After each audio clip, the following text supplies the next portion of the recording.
avant de commencer, je voudrais dédier cette séance à la mémoire de Jean-Paul Berthaud, qui nous a quittés pendant le week-end. Et donc vous savez à quel point Jean-Paul Berthaud a joué un rôle important dans la naissance de ce séminaire, puisque lorsque Bernard l'a créé, c'était vraiment quand Jean-Paul Berthaud est parti à la retraite, c'était vraiment dans l'idée de continuer une tradition historiographique et intellectuelle qui était présente à Paris 1. Et donc, je dirais même l'intitulé « Guerre et société », ça a été pendant longtemps le cours de Jean-Paul Berthaud et sa façon aussi d'étudier la guerre, toujours en relation avec la société. C'est un hasard, alors je ne sais pas s'il faut s'en réjouir, mais il se trouve que Jean-Paul Berthaud a aussi joué un rôle très important dans le travail de John Lynn. Ceux qui étaient à Vincennes pour le colloque vendredi se souviennent sans doute que John a évoqué Jean-Paul Berthaud sans savoir que 24 heures après, celui-ci allait mourir. Donc on perd vraiment avec lui une figure tutélaire et puis je dirais aussi un personnage auquel humainement on ne pouvait être qu'attaché. Voilà. Donc, décidément, effectivement, cette conférence se place sous des auspices un peu dramatiques, puisque, vous le savez, je ne vais pas rappeler l'actualité que vous connaissez tous. Il faut évidemment en dire deux mots, parce que parler du terrorisme lundi 23, après ce qui s'est passé le vendredi 13, évidemment, ça oblige quand même à un petit peu de retour sur ce qu'on est en train de faire. Alors évidemment, cette conférence n'est pas et n'a pas été conçue pour être une réponse aux attentats du vendredi 13. Elle est programmée depuis bien plus longtemps, mais malgré tout, elle en est une de fait. Parce que la meilleure chose qu'on ait à faire, comme je l'avais dit dans un message collectif, c'est de continuer à réfléchir, et en particulier à réfléchir à ce qui nous arrive. Et donc, tout ce qui peut contribuer à nous amener à prendre le recul critique, et c'est pas simple, dans le contexte dans lequel on se trouve, est bienvenu. Donc, voilà.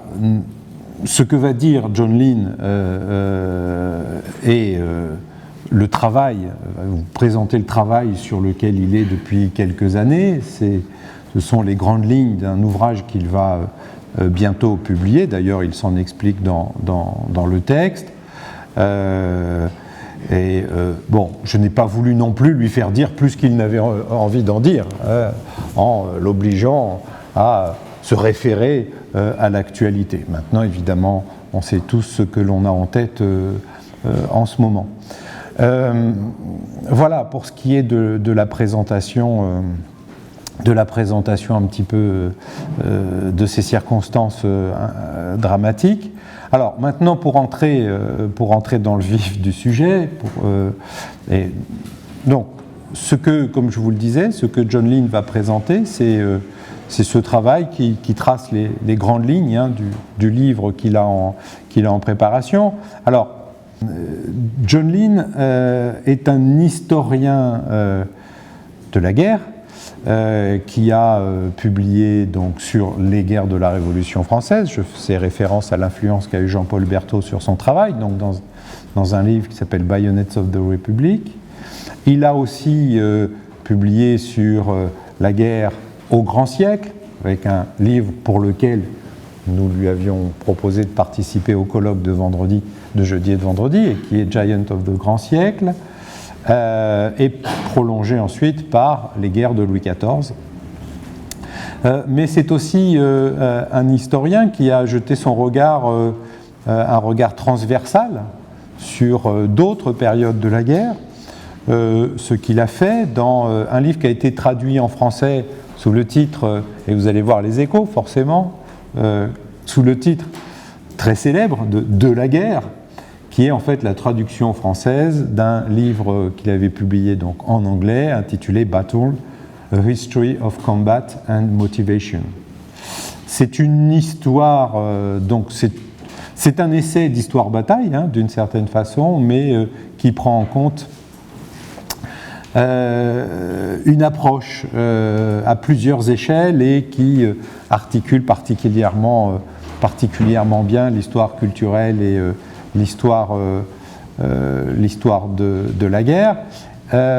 Et pour prolonger cette réflexion qui a toujours été celle de John sur l'articulation entre l'histoire de la guerre, l'histoire culturelle et l'histoire sociale, il a publié, il y a quelques années maintenant, un livre sur la place des femmes dans la guerre, Women, Armies and Warfare, à l'époque moderne.